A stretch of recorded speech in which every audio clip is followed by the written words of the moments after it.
gems breaking all the bars. Yo, the crowd's feeling it, energy's alive. Spotlight on the tales where the future arrives.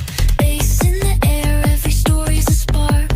Late night on bass, we're light in the dark. Bass night stories on the stage, we vibe. Talk show magic where the chain comes alive. Tokens in the flow, let the legends provide. Late night on bass, we're taking it worldwide. Welcome, my amigos, to another edition of Late Night on Bass, Tuesday edition. Man, my camera is jacked up. If you're looking for someone who has a professional grade camera, I'm not your guy, bruv. I'm not your guy. They don't pay me enough for that. But as soon as they do, I will upgrade that shit to a nice fancy equipment. But I do have a dope mic. Anyways, welcome everyone. Buildable back here Tuesday. It's been the weekend. So like I said, there's so much going on, right? There's Forecaster, there's Retake, there's SX. So bear with me. But I'm cooking, on the Forecaster app. You should download Late Night on Bass. It's pretty dope because it's my app. But I do send out a notification as soon as I'm live. So you should add it. I really do think you should add it. Anyways, we're live there. We're also on Retake, as everyone knows. I'm a big fan of Retake. Let me say GM, Retake fam. Basically, with Retake, if you guys don't know what they're doing, they're trying to be the next. I guess they're bringing the Web3, basically the Twitch version on chain. So the Web3 version of Twitch, which it's going to happen. It's never, whether it's them or someone else, it's going to happen because it just makes sense. You have internet capital markets. Why not why should the money be in the platforms, Web2 platforms' hands like Twitch? Although some people, obviously, the big people on Twitch make money, but decentralization for the win, which allows people all around the world to tip your favorite creators. And they have a creator coins. If you launch there, your boy has a creator coin. It's called Late Night on Bass. I'm a pretty big fan of it. Why? Yes, I have a vested interest in seeing it succeed, but I just think the whole concept's brilliant. It's basically taking attention. Attention is the new currency. Simple. It's simply the new currency.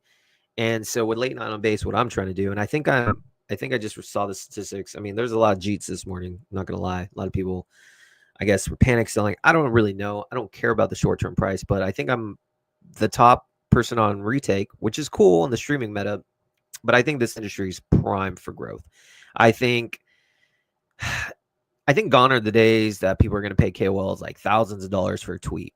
It just doesn't make any sense. Now the model should be let the internet capital markets decide what is valuable and what's not. That's the way to do it. And by opening up the internet capital markets, you allow people all around the world to bid. So it's not gatekept anymore. So, for instance, if you notice the ticker on my channel, you might be wondering, bro, why are you chilling NFT Kid? He's in my mini app on my banner. I'm doing a banker giveaway campaign for interactions, and he's on a ticker on the scroller, and he's going to be on my guest appearance sometime today, maybe, and he's going to be a guest host. Why? Because he bid, just like everyone else, on the first ever internet auction. I call it the media attention economy, media auctions. He was the first winner. Winning bid was like $400 something. Doesn't matter about the price, but that just shows if you want basically attention, you're going to start doing things like this. I think media is going to help. Media is eventually going to go down this path. I think this is a full-on fucking marketing campaign, basically, he's paying for. And guess what? Thursday, there's a second auction.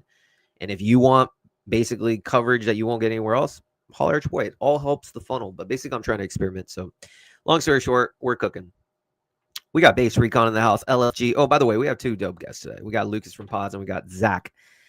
Basically, it's going to be dope. We're going to talk. Obviously, Lucas is cooking a new thing with clipping and basically creating a platform distribution mechanism that's a win-win for everybody. It's a win-win for clippers who are actually, it's a win-win for creators, because creators get distribution. Basically, the whole premise is media people live streamers, podcasts, they put their media, their episode out, and they do some sort of bounty where it's like, hey, I'm going to reward clippers to make the dopest clip, share it out there, and if you get a certain amount of views, you get paid.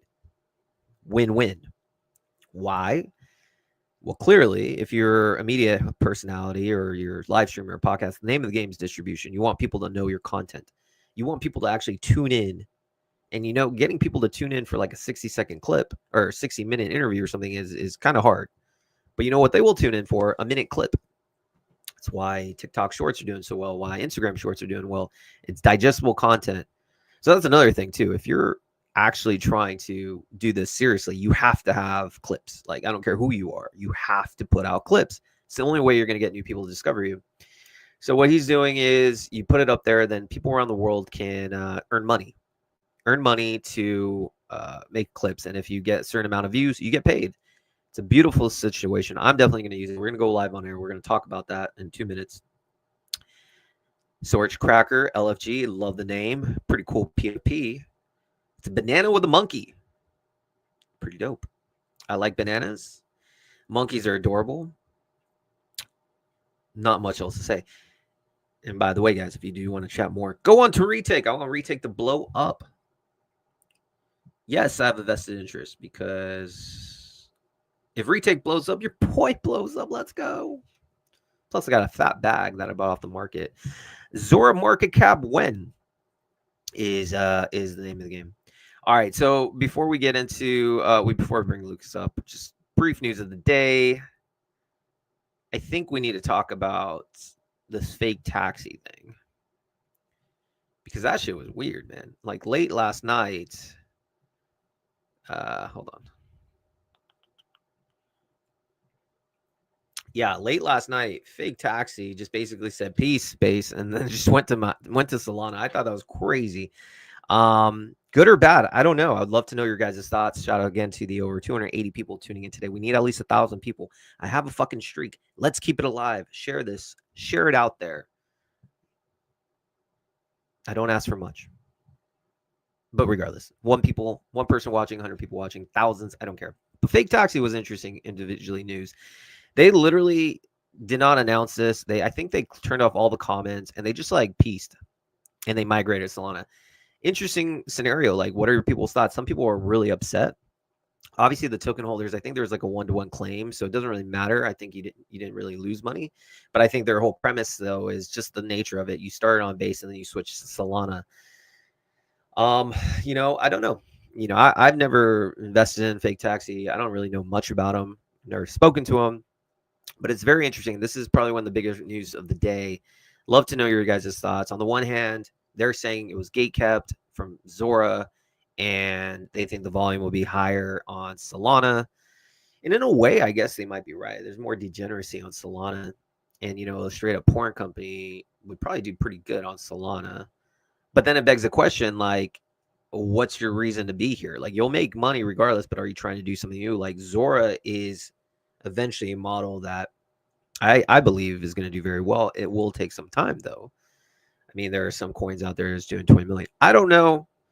Interesting to see. Regardless, that'll be enough of that. But before, I think it's more important to bring up Lucas, my friend. What's up, dude? How we doing, Bill? Lovely day.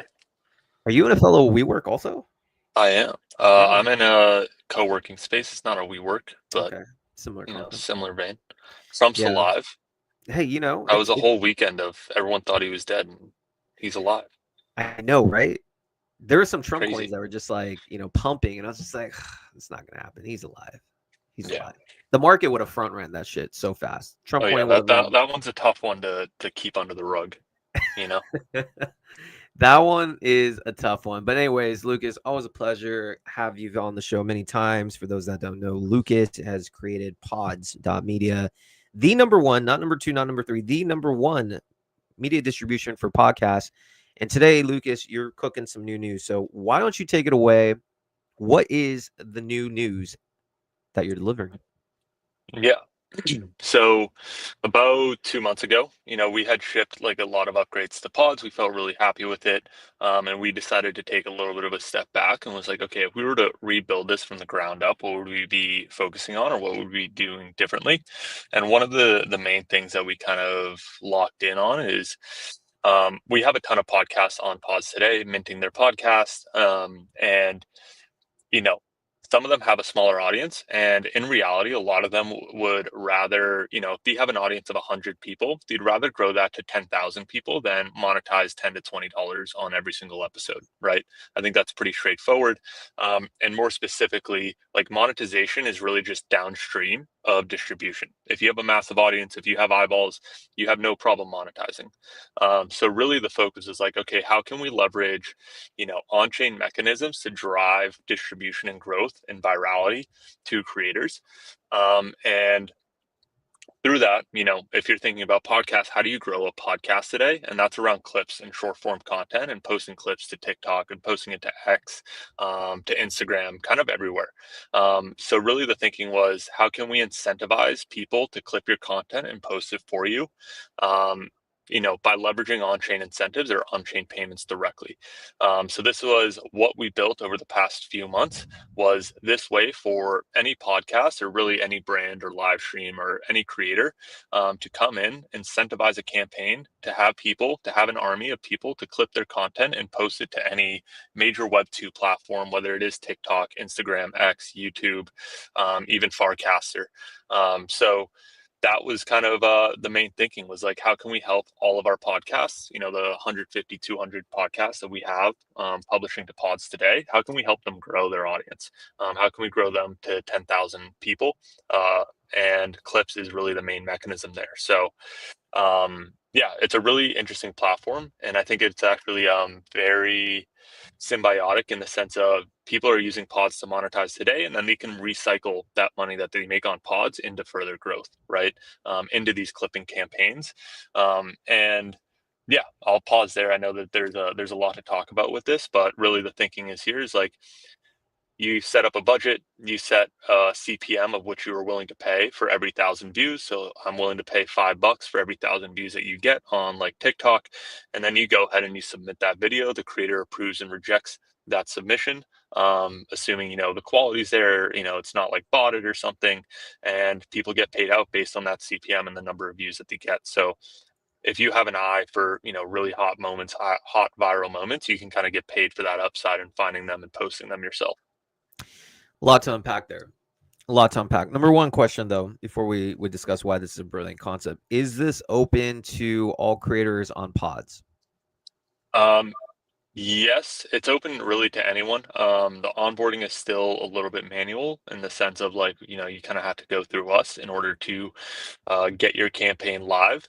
But it is open to every podcast on pods. It's open to, any live stream that might not be on pods. It could even be open to any brand that's looking to, that appeared on a podcast that wants to help their brand get more reach and get more clips out there. So it's open to anyone. It's just kind of a whitelist approval process on our end. And the reason for that is like, we still have some work to do on enforcing like that campaign creators have the money to pay out people and that they're going to pay out people. So we kind of just need to curate that process a little bit.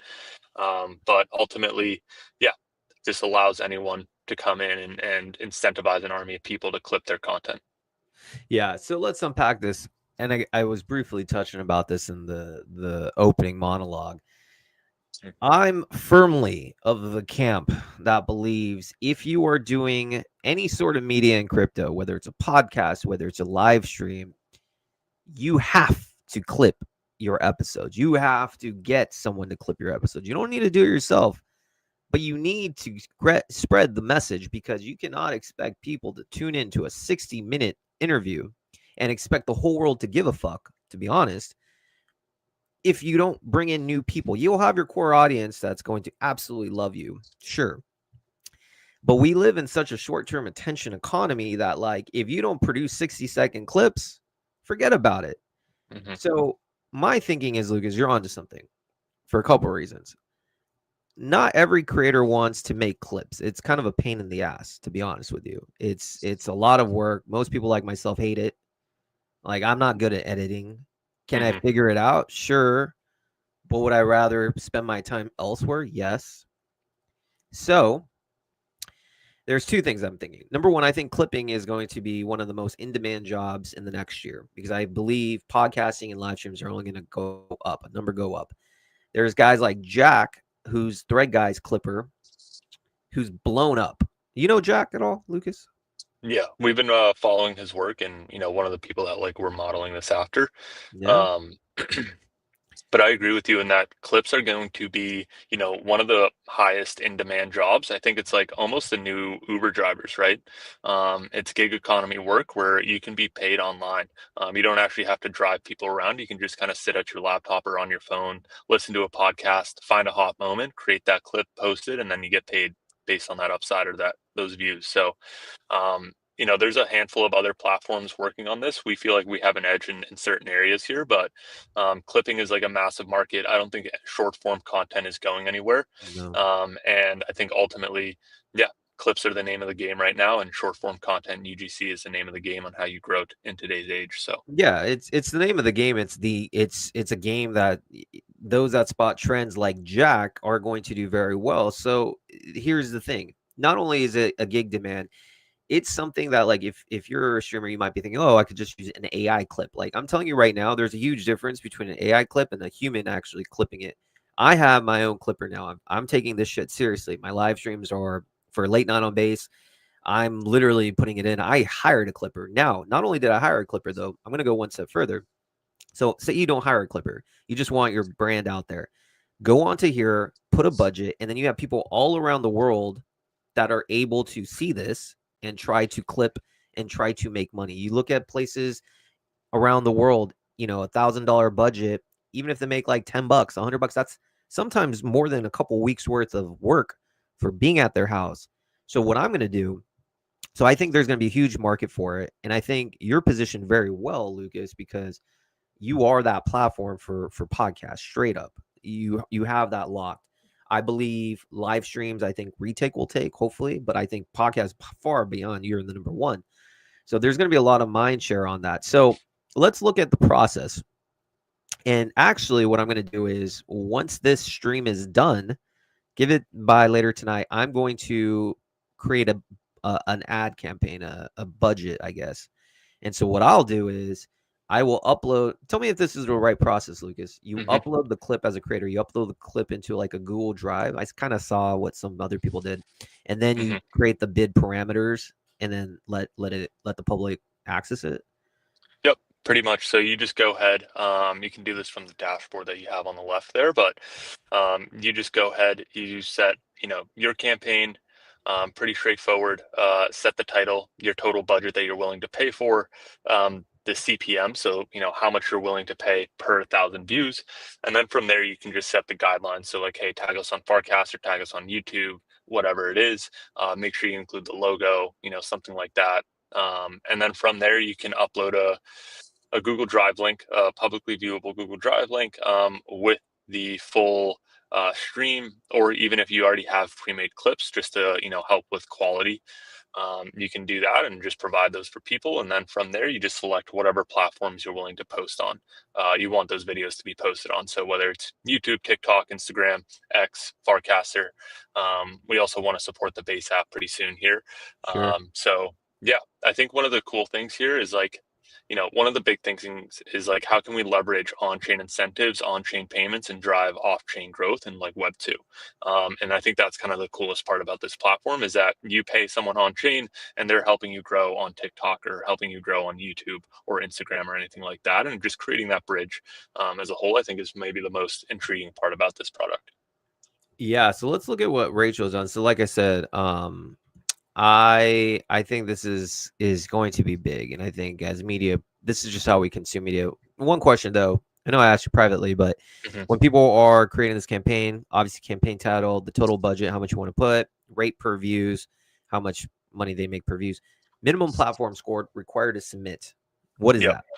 Yeah, so one of the big things I think that we realized pretty quickly while just testing this in private beta is like if you have an open opportunity to earn money online, like there's going to be a lot of slop that comes in. So really what we started to dial in on was like Clipper reputation scores, and how you can increase your score, based on, verifying your social accounts and then your actual approval rates, how much you've been getting paid, all that kind of stuff to culminate into a score.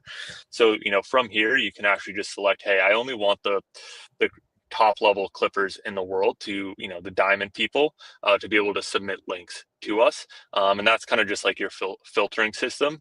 That said, right now we haven't even launched this. We're launching this tomorrow. So like there's only like 3 or 4 people in diamond. So you're not going to get a ton of submissions. So as you kind of lower that threshold of who can submit, you're going to get more submissions, but the range might vary, the quality might vary on that. Got it. But that said, like you are getting those views regardless. You don't even have to necessarily pay them out directly just yet. They're kind of optimistically hoping that you're gonna pay out, and if you don't, no one's gonna. If you're not paying out people, they're not gonna clip anymore. So you kind of For have sure. like this interesting dynamic going on where, yeah, people are expecting to get paid, and you can pay them out based on the quality of their submission, or you can kind of front load that by restricting it only to gold tier or above or something like that. When it comes down to setting the budget, everything's very self-explanatory. You put your media assets there. How does the payment Hmm. work? So basically, say I'm a clipper. I think I create something dope. I made 2,000 views. So technically I should earn what, $4? How does the payment work? It goes to the approval process of the creator. Once they put Yep. approve, does the smart contract take care of everything? Or is it Yeah. So manual? once the clipper submits their link, you have the ability to approve or reject that link. And once you do an approval, it automatically calculates based on the CPM and the number of views that they get. So the platform automatically calculates all that for you, and you just kind of just approve it. Payment goes directly to them. Um, and Very yeah, cool. we obviously want to move to like a more automated system because if you can imagine, when this is public, or we already experienced this when I was testing with like Not a Cartel, which is like our own internal podcast, is like Yeah. we had like 100, 200 submissions, and just like the administrative load of just like approving and denying clips all the time just can become a lot. So we obviously want to make that process rather automated. So whether it is on the approval side or the rejection side, it's like, how do you automate that? So you're just kind of putting the money in and it's getting used up. And then you're going to be like, oh, sweet, I got 250,000 views. Let's retop up and let's keep going. So that's where we want to go. I like it. All right. So if we just look at currently the active campaigns, like I said, I am going to create a campaign tonight with this episode actually, and I want to see the most viral clips possible. But we are going to actually have, like I said, I have a clipper on payroll, but that doesn't mean Late Night Base doesn't want to grow, bro. Let's go. We will have a clip actually, me and Lucas. I will send it to you later.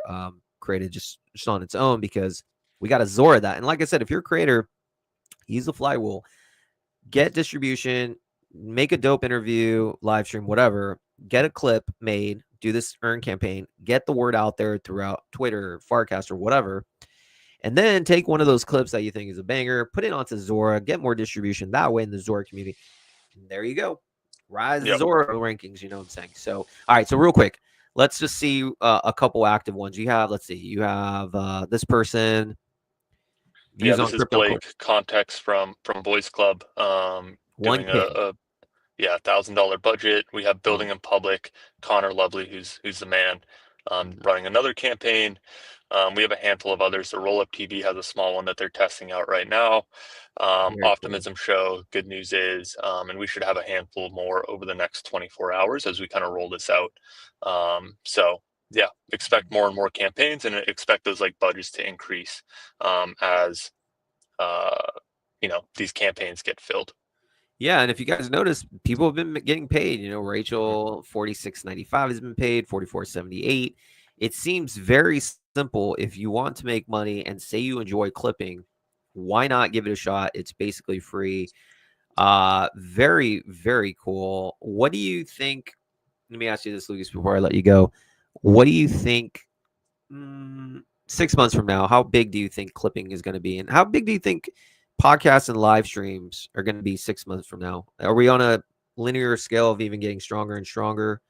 What are your Yeah, thoughts? I mean, I think creator economy as a whole is just increasing exponentially. I think it's supposed to be like a $500 billion industry by the end of the decade. And I think it's sitting at like 200 billion right now. So we're, still a 2.5x away from hitting, that projections. Um, yeah, I mean, I just think as a whole, like we're seeing more and more of these platforms even pop up. So like WAP is kind of the main incumbent here, but they largely use like Web2 payment rails, and we think we can just simplify that by bringing on, USDC on base, allows global payments anywhere instantly, for less than a penny, which is really powerful. And then beyond that, you can start to add in other coins. So, one of the main thinkings here was like, look, if we are headed into a world where everything is tokenized and every creator has a creator coin or anything like that, like how can we actually leverage that newly formed capital to actually grow your audience, right? How can you start to incentivize and reward people in your creator coin or any other coin that you have for growing your audience, and then they get upside in you directly. Not only are they getting paid, but they're actually getting ownership in you as a creator as well. And I think that concept is super powerful. So, any platform that can, dial in on this, I think is going to succeed. And, we're obviously pretty early to this process. And even the incumbents right now, I think we're the first one on base. I know that there's like one or two other competitors on Solana. We're the first one on base as far as I know. And then I think the main edge is that we, over the past 2 years that we've been building pods and like the minting product, we've built like really solid relationships with 100, 200 podcasts plus, as well as like, a bunch of other brands in the industry as well. So, we're really excited to tap into that and start leveraging that to help all of these podcasts, live streams, brands start growing via short form content. Yeah, that's what I'm saying. You're in the driver's seat. I mean, like I said, this is a concept that might exist. I mean, other people will talk about it, but you can't.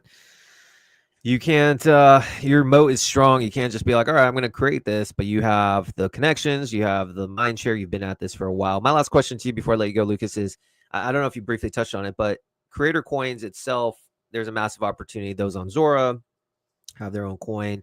Those, and they want to, as you said, incentivize my thinking to like for my instance, Late Night on Base has a streaming coin, also a Zora coin that's separate, but I have a streaming coin, and one of the ways I'm trying to build my community and stuff is the incentivization layer, not only having brands bid, but also using it as a payment mechanism to engage with these brands. Flywheel. Now, in this case, what I think would be cool would be if I was able to use like a Late Night on Base or a creator token, their own creator token, and be able to incentivize people to make clips using their creator token, not just USDC. Have you guys given thought to that?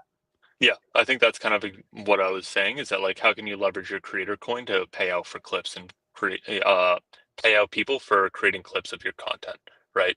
And then through that they're getting that ownership. So I think that's kind of where we want to head to next after a few other things to kind of help on the campaign creation side. But yeah, I would expect that, between now and at least the end of the year at the latest. The moment you do, hit me up because I want to show people what's possible. I think that's the next step, using the creator coin as an incentive mechanism to earn. Again, like you said, is not only increases the brand's reputation, but gives utility and people can earn, and it's just now more attention. It's like attention on leverage. So let me know.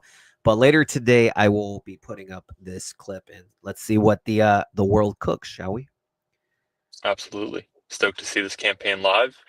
You can at least count me in for clipping, which has been like the fun part about dog fooding this is like I have a Twitter account. It has a decent following. And like if you look at it, I've been posting clips of like any podcast that's been willing to test this out and just Let's go. I've been getting paid. It's cool. It's honestly like the dopamine hit of like creating that clip, posting it, and like watching the views go up and being like, yes, I'm gonna get paid for this. It's awesome. And yeah, we're really excited about it. So hope everyone is too when we launch this publicly tomorrow. I'm looking forward to it. I think it's going to be a massive success. Lucas from Pods.media, always a pleasure, my friend, having you on. Thank you, Bill. Appreciate it. Appreciate you. Lucas, everyone from Pods. Man, that is dope. I'm telling you guys, like I said, simple maths. The world is a clippable economy. I'm doubling down on it. Like I said, I've seen what Jack has done for Thread Guy. And I give massive respect to Thread Guy, younger guy, but he's dominating Solana, and I'm sure he's doing very well. But in order for people, because otherwise you just live in a crypto like little circle jerk of people, you have to have clips for other people to kind of get to know who you are and what your vibe's about. So yeah, let's see real quick. Karen wants to speak to your manager about a good entry. Let's talk Karen real quick before we bring up Zach. Karen's a funny one to me. Let's see. Hold on. Let's go to Dex Screener. I like Karen. Why do I like Karen? Well, number one, Karen, I think, has a crush on me. I really do. She's just like in all my messages, anything I post. I think she owns Late Night on Base. Respect. Hey, listen, my mom thinks I'm handsome. I have a nice head of hair. So I don't blame you, Karen. I am a married man, though, so I'm sorry. But let's look at Karen now. In all seriousness, Karen has shown me a lot of love. Let's show some love to Karen back. Hold on, shall we?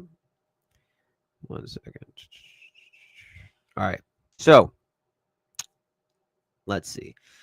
All right.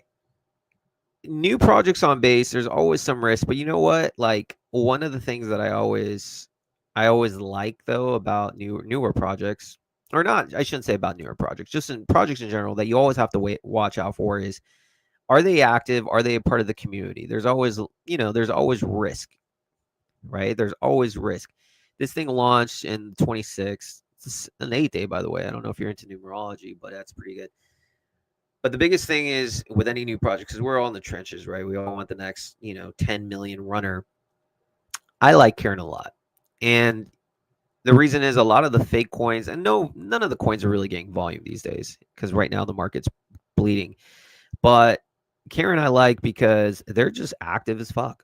They're putting their name out there. They're throwing, the funny little midwife lady with the midlife crisis with the boy haircut to anyone that listens, and they're basically implementing themselves in the base culture, which I do like.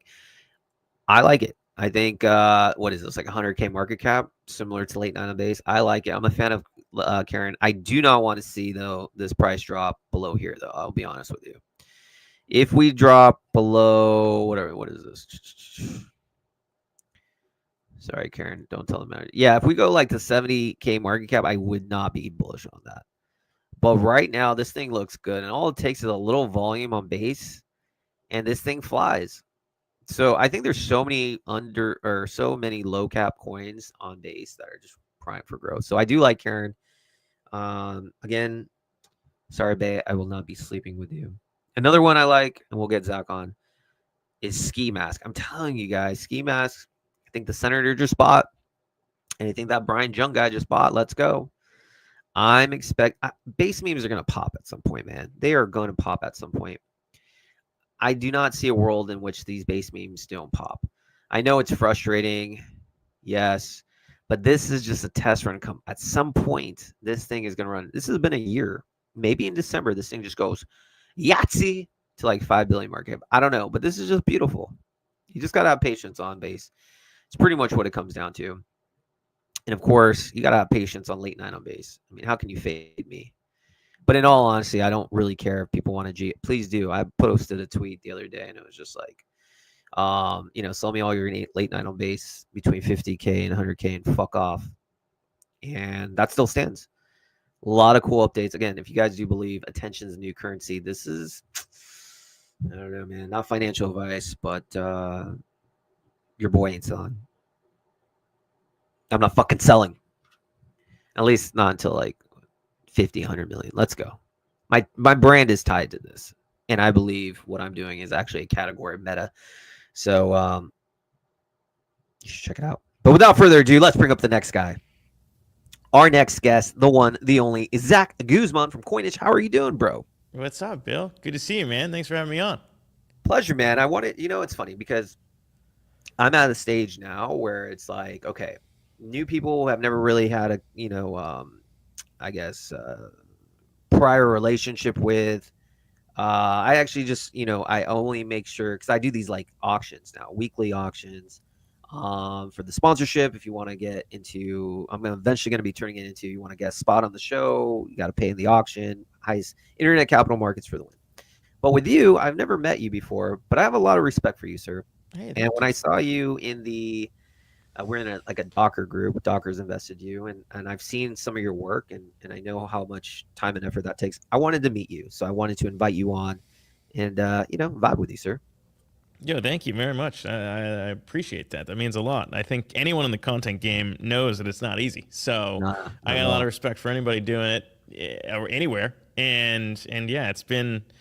I mean, coming from where I come from in traditional media, it's been very interesting to kind of go further into the crypto trenches.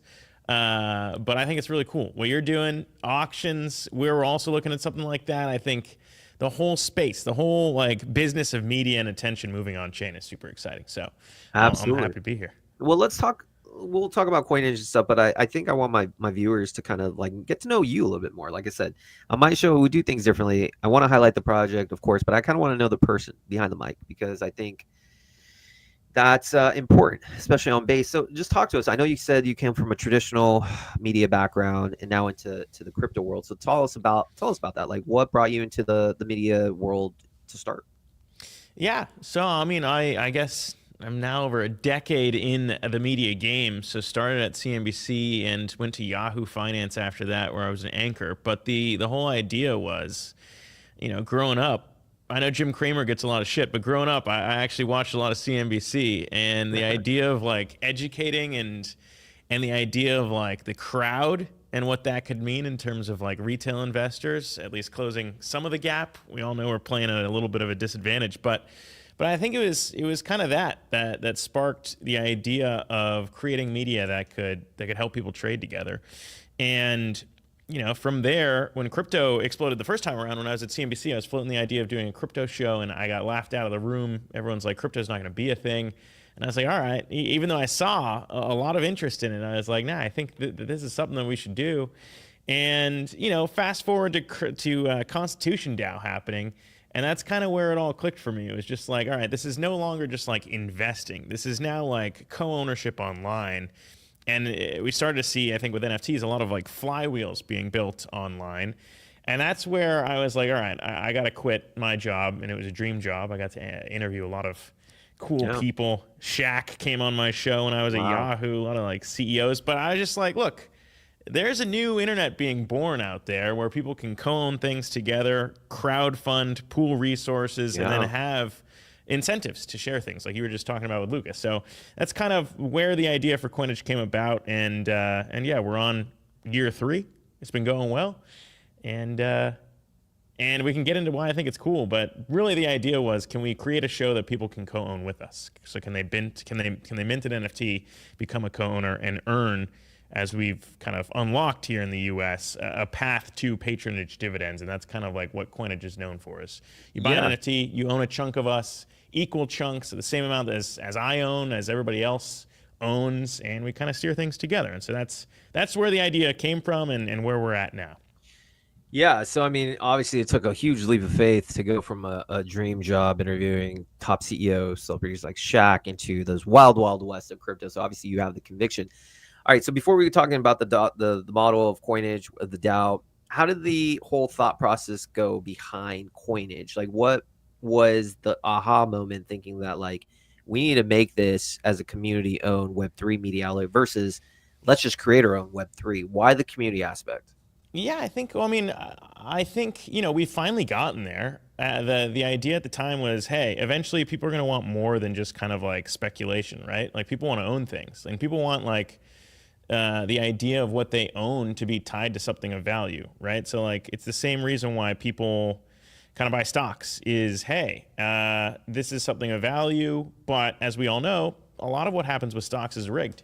And so the idea with, why I got into crypto was, could you kind of disintermediate creators from like the YouTubes of the world and all these other platforms? Like, could you just have it be a way where a creator with an idea, as I had when I wanted to do, a crypto show back then, like, could you enable that creator to find their fans, their audience, and crowdfund with them and own the idea together? And for me, particularly covering crypto news, I think it's like a unique space that needs something like that, because I was on an island at Yahoo. Like, good luck to anybody who's just trying to figure out what's real in crypto. The space moves so fast, you can't either A, be an expert on anything in crypto, and B, know what's legit without at least having a little group of friends to like crowdsource, like, hey, is this legit? You know, this guy, anything like that. And so for us, I actually saw that there was a need for this idea of a community-owned outlet where, you know, we chose to cover what our audience is interested in. And so people can buy an NFT and say, like, no, stop covering Ripple so much. The real juice is over here on Base or whatever it may be. Sure. And I think the only way we learn this too, like as a journalist, Elon talks about this all the time. Like the only way to trustlessly defend that you're not biased is to create something like this, where a community-owned outlet can come together and say, look, we allow anyone to join us, anyone can mint a Coinage NFT and vote on what we should cover and do as a DAO. Whereas the old model for media is it's really hard to defend that you're like putting something out because you just want more clicks to sell more ads. Whereas with us, we monetize very differently. We run our own validators so people can also earn dividends by staking with us, which I think is really cool. And we've gotten into a lot of different experiments that like normal traditional media outlets cannot. And so it's just unlocked this entire, look, I'll be honest, it's an experiment, but we're going on year 4 now and it's cranking. Something's working. Yeah, so that's kind of that's the idea is we want more people to mint, and if you mint now, you know, when we started this, we started at like 0.07 ETH. As we've grown, as we've crossed, you know, 105,000 subscribers on YouTube, like you were just talking about with Lucas, like the attention economy creates it so the larger your distribution, the more you can charge in ads, the more you can partner, and the flywheel incentive here is if you mint, we can say we have more co-owners, which makes us more decentralized, which makes us more valuable. And so that's kind of what we're trying to do with media. And it's been really cool to see our viewers become co-owners and steer this project with us. Tell us what to cover. What's the current mint price to join the DAO? Yeah, so I think the other important thing to flex here is, you know, a lot of DATs, digital asset treasury companies have come around and we've seen them. In fact, if you go to the Strategic ETH Reserve, we're actually on that list. And the way that Coinage works, I think, is pretty unique and cool in that if you mint right now, so the price has risen over time as we've grown our distribution and become one of the leaders in Web3 media, I think.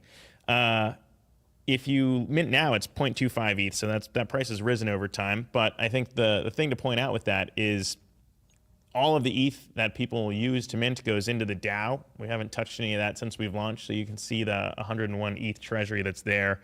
And I think what's unique there is that we are a co-op, and so if you mint, you're going into equal ownership over everything that we've built. Whereas with a lot of the DATs, you know, it's dilution after dilution. They raise money, they issue more shares. The earlier people are actually like now at a loss depending on where those shares are trading. Whereas with this, it's a very different model. We're a co-op, so everyone owns the same chunk, which I think is cool because it's more in line with kind of like the original DAO mentality. I think what DAOs got wrong, though, for the ones that didn't work, was that they also had like a token attached to it. Whereas with us, we do have a creator coin, but ownership comes down to one member, one piece. And so I think that that's kind of unique in terms of you know, not being skewed towards like early founders or anything like that. So it's a little bit different. And one of the cool things that really struck me was you're able to, because in the USA especially, there's a whole thing about securities and, you know, the Dewey test, and you can't like as an individual, like if I wanted to, and I thought about it, but I can't, like any of the ad revenues that I make on my show, distribute it to late night on base holders or something, would literally be a walking nightmare for me as a security because it literally wouldn't pass the Dewey test. However, you guys have created a mechanism that bypasses that and allows, I guess, is it revenue or is it yield of some sort? Can you elaborate more on this structure? Yeah. So I just put a thread together on this. Vitalik actually liked it, which is cool, and now we're chatting with the ETH Foundation as well about some of this stuff. But yeah, we worked on this for 3 years. I've gone to the SEC Crypto Task Force to talk to them about this. It's not terribly groundbreaking, I'll say, in terms of how we landed on the structure. But yeah, there's the securities, there's the Howey's test as you described. And then there's a different structure, which a lot of people don't know about in the US, which are co-ops. I don't know if you've shopped at like REI or a lot of different co-ops, but REI is a co-op. And the prospect there is you go there, you shop, you become an active member, and then at the end of the year, they pay you a distribution, a patronage dividend. And we're kind of built the same way. ETH Denver is also a DAO co-op, so we actually have the same legal team. And co-ops are cool because they're securities exempt. So there's securities laws you just described, and then there's co-ops. And I think the cool thing with what we're doing is all we're doing is taking the co-op model and bringing it on chain here in the US. And so there are still things that you have to do to be an active member in Coinage. So you use your NFT, you join and become a member. We have people vote in things. And so as we own everything together, at the end of the year, just like REI, we tally up how we did and we say, hey, can we pay a patronage dividend to our active members? Which I think is really cool. I mean, co-ops, I didn't know about co-ops before I started this, and they sound a lot like DAOs. And so it's been really fun to kind of take what already exists in the US and basically bring it on chain. And so, you know, that was the big unlock for me was, hey, look, there's a structure that looks a lot like a DAO. It's just off chain. Can we do this and bring it on chain? And so, yeah, so whether it's the revenue we have from our validators, which if you go to our site at the top, you can click stake with us and you can see we've got close to $500 million staked with Coinage validators now in our partnership with Dike. And then we've got revenue from ads, we've got partnership revenues. And so that's kind of how this is all structured right now. That's insane. So 413, basically $500 million staked. And then you guys are able to, would this work? They stake it. How does Coinage model make money on this? Like, I'm a peanut brain. You have this money staked and then you're making money off of fees? Yeah, so it's just like the same way, you know, everyone can stake. They can stake with Coinbase, they can stake with all these other big players, or they can stake with our community validators, which basically, you know, instead of those funds going to the giants of the world, you can support independent crypto journalism. So half the rewards go to them, Dike, our tech partners, and then half go to the Coinage DAO in terms of how we split up net proceeds from that. And so it's a really cool flywheel of like, hey, I might be learning about this project. We have the founders of all the big blockchains come on Coinage. We interview them, and then maybe people buy it. Maybe they're like, hey, I like that interview with the Denny. I'm going to buy some SWE. They can stake their SWE with us, as you can see in terms of how much SWE is staked with us. And then from there, it's, you know, it's a win-win because they learn something and they can support us by staking with us too. So it's a cool flywheel effect too. And since we've built this model, we've actually tried to copy it for creators in other niches as well. So my startup at Trustless is also behind Best Dish Ever, which is a same structure, but in the food space. So we worked with a lot of food creators to launch that one, bestdishever.nyc. And yeah, our hope is that we can continue pioneering this co-op media model for creators everywhere. I mean, I think it's my like brain is thinking of, as well as to like, wow, this might be able to do something. Let me ask you this, and I do want to talk about Trustless too, but what so as this co-op model, how do people like who are obviously it's a co-op, but there has to be some people like doing more work than others, I assume, like yourself. Is there a way, like in a DAO, you could probably put to DAO vote like, hey, Zach is going to get paid X salary or whatever, and then DAOs. Is that a similar model, or is it just like, hey, everyone's going to work as much as they want or as little as they want in this co-op? Yeah, I mean, I think the cool thing about all of that is when we set out, we didn't have like the answers to everything. So the idea of, hey, how should we do this?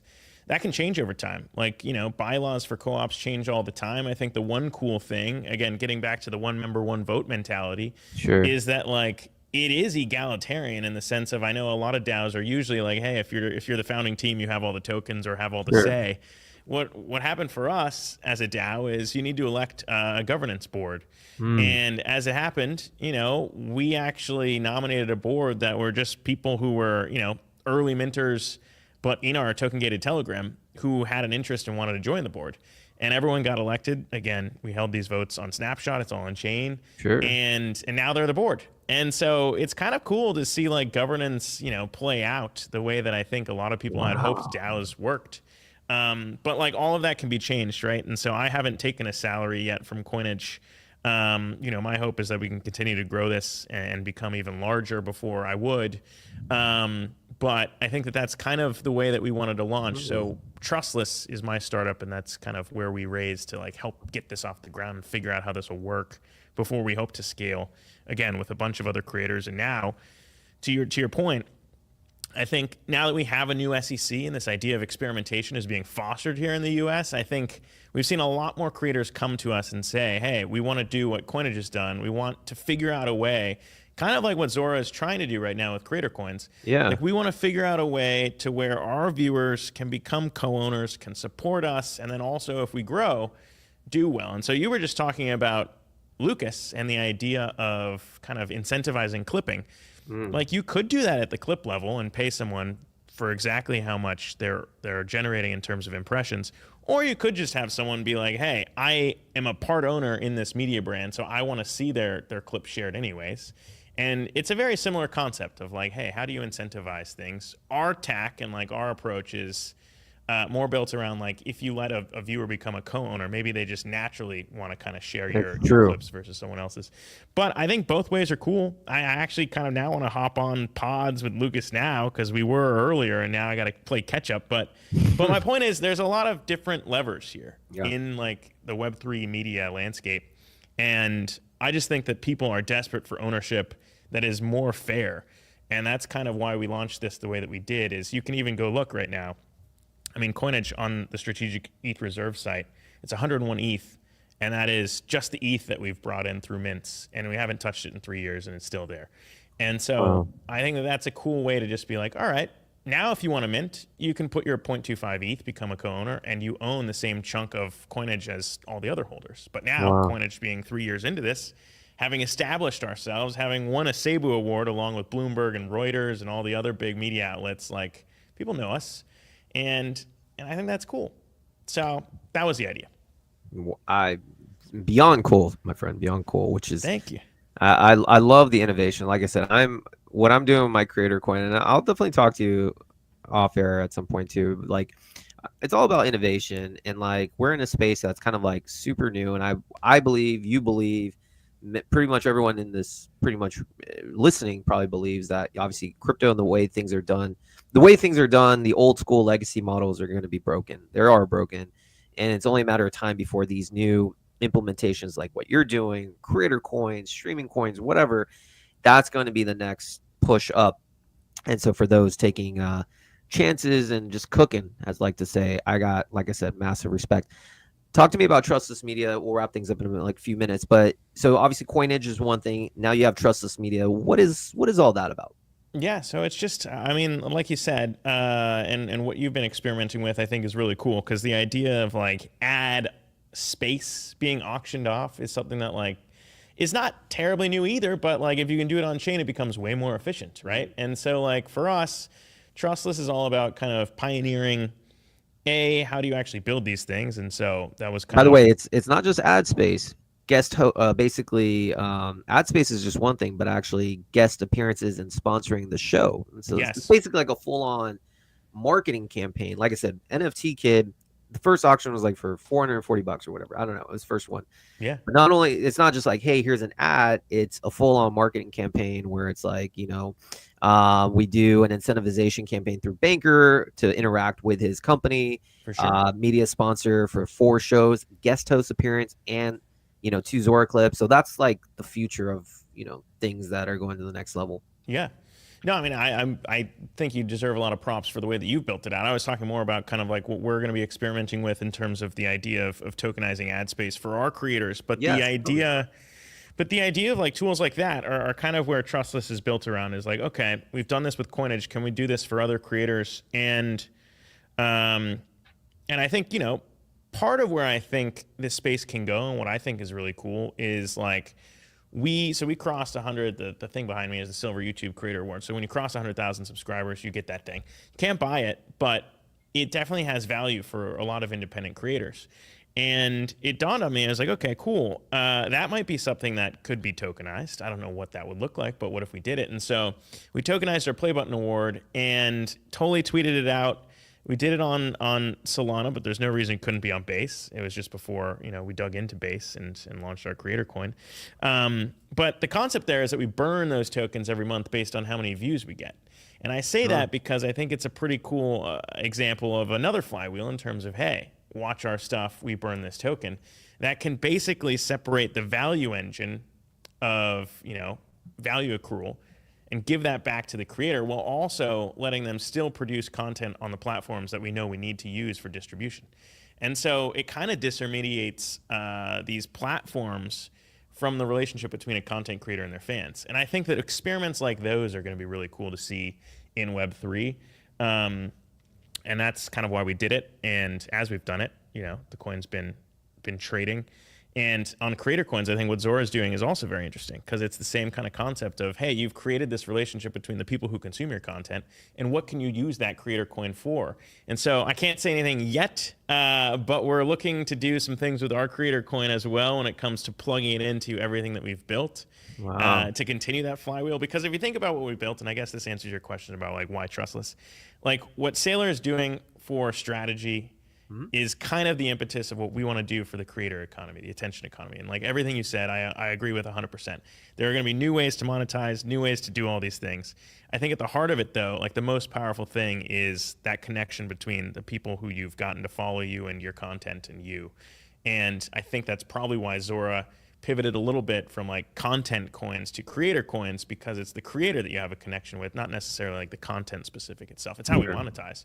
But I think now, as we've built up the brand, built up the ability to kind of have something that's more akin to equity ownership in a brand and be an owner, and then have all these different ways to monetize, I'm excited for what comes next as we plug our creator coin into all of that and have this flywheel continue to churn.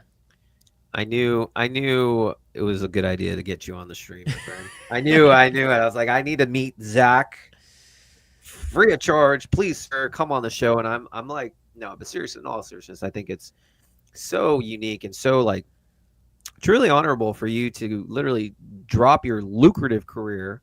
Not many people would have done what you did, man. Honestly, people would have just like coasted and like been content. And that's a really good industry you're in, to literally just say, fuck it, I'm gonna like experiment into this wild west, and not only just experiment, but like do things that I think can reshape the way media is done and how creators especially can like think about things. It's a massive props to you. Thank you, man. So just had to say that. Appreciate it. I think it's early on. I think everyone who's experimenting in this deserves a lot of credit. So shout out to you as well in terms of everything that you've built and the idea of just figuring this out. There are no right answers. I think we're still so early that it's like, hey, does anyone know? We're just trying to iterate and help creators kind of bring their fans together, crowdfund together, own things together, and hopefully it continues to work out. But thank you so much for having me on, man. No, for sure. Wanted to shout out Sisla. Zach in the Terra interview can't be forgotten. He's the one that truly started the creator economy and community building with Web3 infra in the Web3 media eco. That's from one of our viewers. Cool. Thank you. Last question to you, Zach. Let's put our thinking caps on. 6 months from now, it is, I don't know, February 2026. Where would you like to see Coinage and Trustless Media at? Yeah, so I think right now, like I said, we're cranking on a couple different things, whether it's integrating our creator coin or working with Base right now to kind of get something off the ground similar to what you've built around different ways to kind of sell through some of these shows. But I think for me, what's been very interesting is seeing my old employer and all the other traditional media outlets focused on finance now start to care about crypto again. And, we've been working on we already distribute through The Street, which is one of the largest financial news outlets in the US. And plugging Coinage in our distribution, like you said, the name of the game is larger and larger numbers of people watching this stuff, then you can charge more. We've got our own little flywheels. But I hope by February of next year, we continue to deliver on being that brand that can help bridge the gap between where I came from, the traditional financial news outlets of the world, and the trenches where you and I live. Yeah. And I think Coinage being the brand that connects those dots, I think that's what separates us from even the CoinDesks or the Cointelegraphs of the world. And the ability for anyone to co-own us, I think, is important to stress too there in terms of, we don't want to go the route that others often do of restricting. I mean, we didn't get to talk about World Liberty Financial or anything like that, but like there's a lot of crypto projects that are now going the securities route or going the accredited investors route. And like, I quit to try and show people that like, hey, there's a path here where you can give normal people the best shot at owning something and then raise the price over time. So I'm hoping that we can continue down that path of proving and delivering value back to the people who took a bet on us. Absolutely. Zach, pleasure to have you on. By the way, in about 2 or 3 hours, I'll have a clip made. I got a clipper, and he's going to make a specific clip just for our segment and you. We'll tag you when it's done. Yeah, dude. Posting it on Zora. The flywheel never ends, my friend. That is very true. But no, thank you so much, and congrats to you too for everything you've built. And yeah, man, can't thank you enough for having me on. Of course. And if there's anything, if you ever want to experiment with anything, I'm always down. Think of me as a guinea pig with some cool hair, having some grays. But, hey, I'm always down, though. Honestly, always down. So just hit me up anytime. Right on, dude. Thanks so much. Thank you, Zach. Zach, what a guest, man. Whew, fire. I didn't know what to expect, but honestly, that man exceeded my expectations. Sometimes when you're in a flow state, you just can't help but really want to just learn more and more and more. Super cool guy. Highly recommend checking out what they're doing with Coinage. Yeah, man. So dope. What a good episode. I don't care what anyone says. Number is not going up for anything, but it doesn't matter. As Griff was saying, everything is oversold, bid everything. He's right. Not financial advice, but I mean, listen, if you guys are really bearish, at some point, the prices are going to go up. I don't know when, but prices will go up. You just have to have patience. If you're expecting, 100x overnight, probably not going to happen. Probably not going to happen. But invest in those that are going to be here for a while. I'll tell you this, I'll be here for a while. And not only do I have this, because again, we're just in the precipice of something so unique and so new. And I think that is just exciting to me to be a part of something. And so if you look at my chart, this is like my baby. Let me share this one more time. And by the way, if you guys ever want to shill your coin, create a show because you can shill as much as you want. Beautiful thing about shilling. So yeah, I mean, just look at this. Listen, I can't predict price. Can't predict sellers. All I know is I ain't selling shit. I know what I hold, and I believe we're on the precipice of doing just something unique and cool. And so market will decide. But regardless of the price, which is tied to everything, and you guys know my thoughts on why I think this is something unique. Late night on base auctions will proceed again on Thursday. We have some updates though, different ways of doing things. Utility, perhaps you can pay in late night on base. I think update there, but the auctions are pretty cool. Not only do you get shouted out by me on a banner on the top 10 app on the base app, you get a banker campaign, which will spread more awareness. It's like a fucking marketing package. Gone are the days you're going to pay $500 for a couple tweets that literally no one cares about, none. It's now going to go into let's bid for marketing. Eventually, what I want to do with late night base is the whole marketing campaign. Boom, 24-hour, 48-hour auction, but then break it up into hey, guest slots for the appearance, paying late night on base. Who wants to come on? Let the market fucking decide. And what happens is more people use late night on base. More people start talking about it. People get opportunities to join. Let the market fucking decide. I think I'm onto something. So anyways, guys, 462 of you tuned in. Appreciate each and every one of you. I think that's pretty much all it is. In 30 minutes, we'll be doing our Toby Tuesdays over on Fireside. Looking forward to that. That's Base Junkies Cook. New innovations. Basically, what is it? Basically Clubhouse, but on the blockchain. So looking forward to that one. So join us. Until then, when Bugatti. Cheers.